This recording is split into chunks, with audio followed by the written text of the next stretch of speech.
In the previous video, we have discussed about the word money.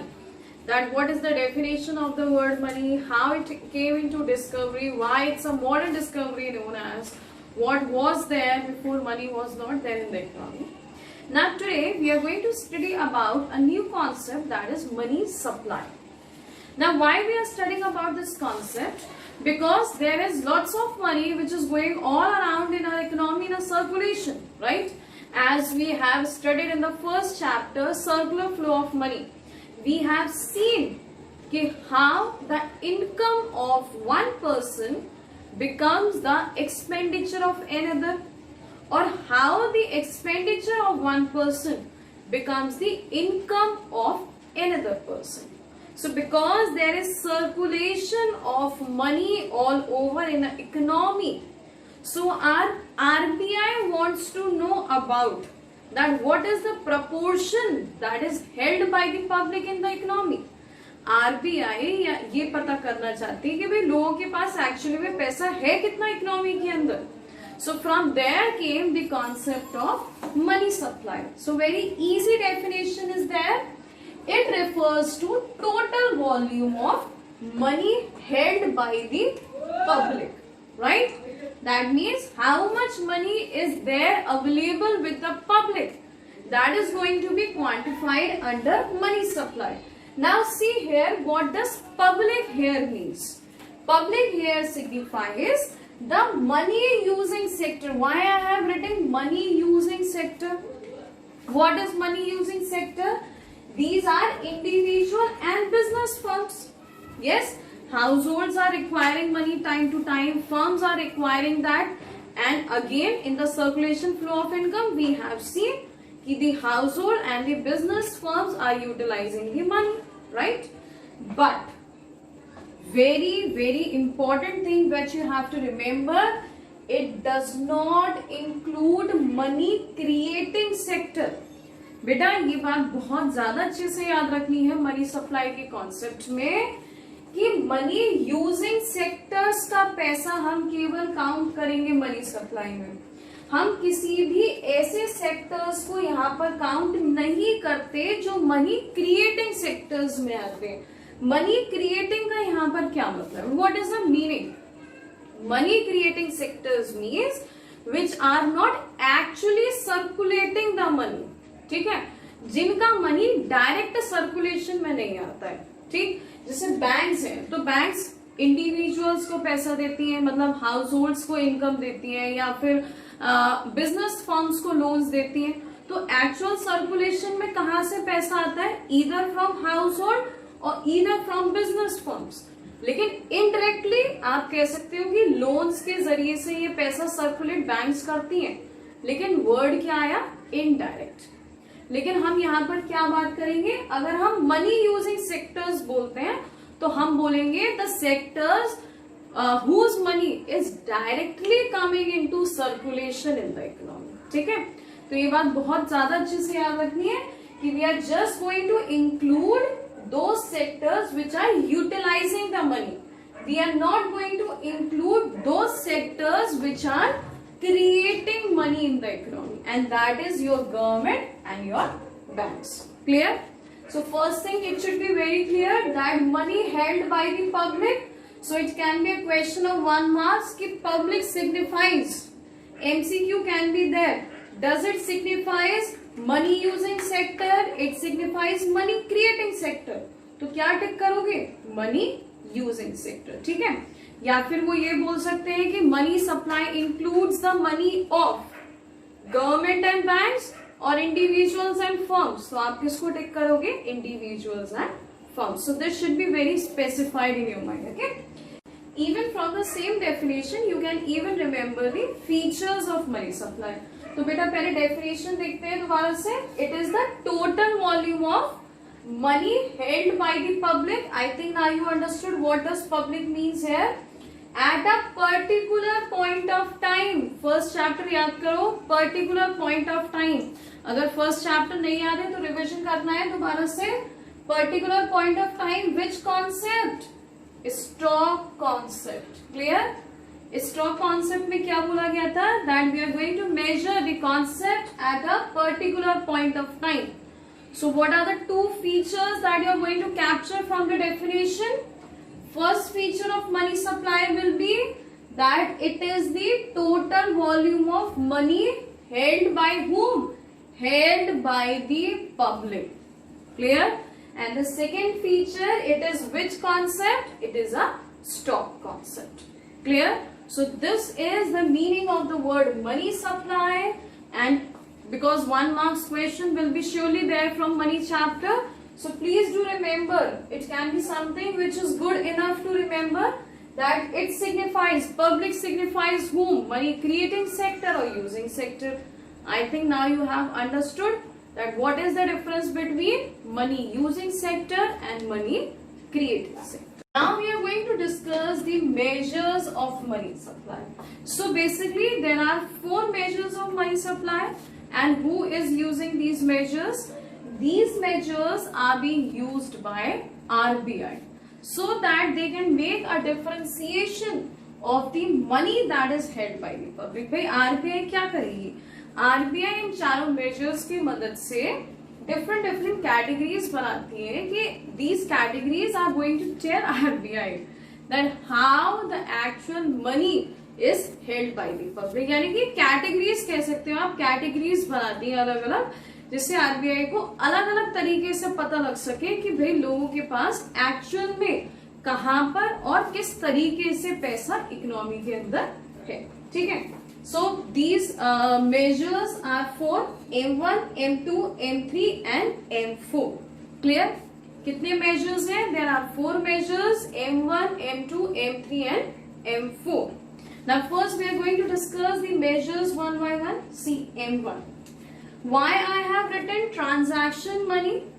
Because this measure is basically known as a measure of transaction.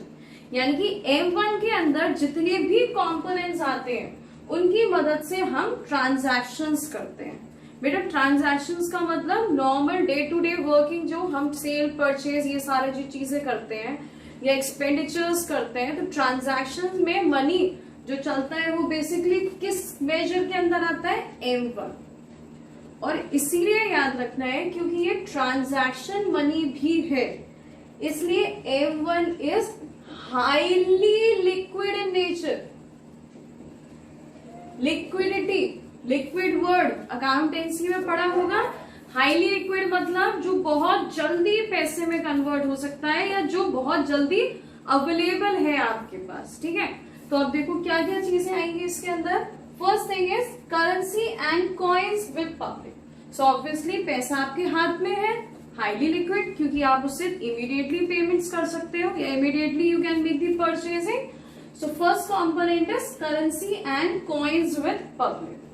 यहाँ पर एक चीज जो आपको याद रखना है, one thing that you have to remember here, that this currency and coin with public is known as fiat money, any kind of money which is authorized by the government, which is being under the law of the government. यानी कि अगर आप उससे पैसे payment करते हो. अच्छा difference देखो, if you are going to use the note of 500 rupees which was there before demonetization, is it now under the law of government? Can you make the payments? No. But the actual 500 rupee which is there with you after demonetization, क्या आप उससे payment कर सकते हो? Definitely you can make the payment. तो fiat money क्या हुआ? Which is issued under the law of the government. ठीक है. और legal tender money क्या होता है बेटा? Any money which is going to be accepted to make the payments of the debts. Clear? The second thing is demand deposit of commercial banks. अब what is demand deposit? Demand deposit क्या होता है? You deposit the money in the banks. आप money पैसा जमा करते हो banks में. ठीक है. You have gone to the bank and asked for your money. How you can ask for your money? When you have already deposited in the bank, right? So you have gone in the bank, you asked for your money, you demanded for your money. So with the help of the check, you can immediately withdraw the money. तो इसलिए हम ये बोलते हैं कि because through the demand deposit, you can immediately encash your money in other deposits with RBI. So any kind of foreign exchanges which are there with the RBI on behalf of the public, so that will always be categorized in the M1 measure. Now what is M2? M2 consists of M1, यानी कि ये सारी चीजें आएंगी, ठीक है, plus saving deposit with post office. Saving deposit with post office, what is this component? Saving deposit with post office, क्यों हमने इसको M1 से सेपरेट क्यों किया? M1 में क्यों नहीं डाल सकते? क्योंकि these deposits cannot be withdrawn at your demand. आपने डिमांड किया और आप सोचो कि हम इसको विथड्रॉ कर लें, this can not be done. So because it cannot be withdrawn very easily or it cannot be withdrawn immediately, so it will not be the part of M1. तो वो किसका पार्ट बन जाएगा? उसको सेपरेट करना पड़ेगा. So we have made another measure, that is M2. ठीक है, तो ये इससे ब्रॉडर मेजर हो गया. अब M3 क्या है? M3 is equals to M1 plus net time deposit with bank. यानी कि M3 will consist of all the components which are there in M1 plus the net time deposit with bank. Net time deposits like your regular deposit, RD or FD जिसे हम कहते हैं. Fixed deposits are there, regular deposits are there. So under M3 you will also count these net time deposit with the bank. Now you must be wondering कि भाई M2 is equals to M1 हो गया, लेकिन M3 में तो M2 आया ही नहीं. क्यों नहीं आया बेटा? क्योंकि अगर आप ध्यान से देखो तो M2 के कंपोनेंट में आपने क्या डाला है? Post offices. और यहाँ पर हमने क्या डाला है? Time deposit with bank. तो अलग अलग कैटेगराइजेशन हो गया. M2 के अंदर पोस्ट ऑफिसेस की बात की गई, so that can not be the part of M3. Clear? Just to remember that. So M1 plus net time deposit with the bank. What is M4? M3, again M3 plus total deposit with post office. Clear? M3 में भाई ये याद रखना पड़ेगा आपको कि किस major के अंदर क्या क्या आता है. बहुत इजी है. सबसे पहले याद रखो M1 ट्रांजैक्शन मनी है, यानी कि ऐसा सारा पेमेंट जो हमारे पास इजीली अवेलेबल होता है, we can frequently make the payments. ठीक है.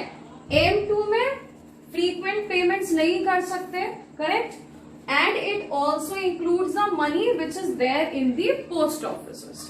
Fine. M3 will include the net time deposit with bank. अब आरबीआई को ये भी पता होना चाहिए कि भाई कितना पैसा बैंक्स में इस तरीके से अवेलेबल है पब्लिक का, जो केवल एफडी और आरडी में या किसी भी नेट टाइम डिपॉजिट में इंक्लूडेड है. और लास्ट में क्या कंपोनेंट में देखते हैं वो M3 plus total deposit with post offices. Total deposit with post offices means कि it can be even the money आपने सेविंग ना करके किसी पॉलिसी में इन्वेस्ट किया हो. There are lots of policies which are available in post offices. So M4 will be categorized as least liquid. Clear? It is categorized as least liquid. तो ये ध्यान रखना है कि M1 is highly liquid and M4 is least liquid. So don't get confused. बेटा सी जब 1 marks के question की हम बात करते हैं तो आप लोग सोचोगे कि just for 1 marks we have to study this much. Yes. Because the MCQs part which is there, that is going to play a very important role. कि just by a single tick mark you can get 1 mark, and total 10 MCQs will be there in macroeconomics. So in case if all your 10 MCQs will be correct, so just by a single tick mark you can get directly 10.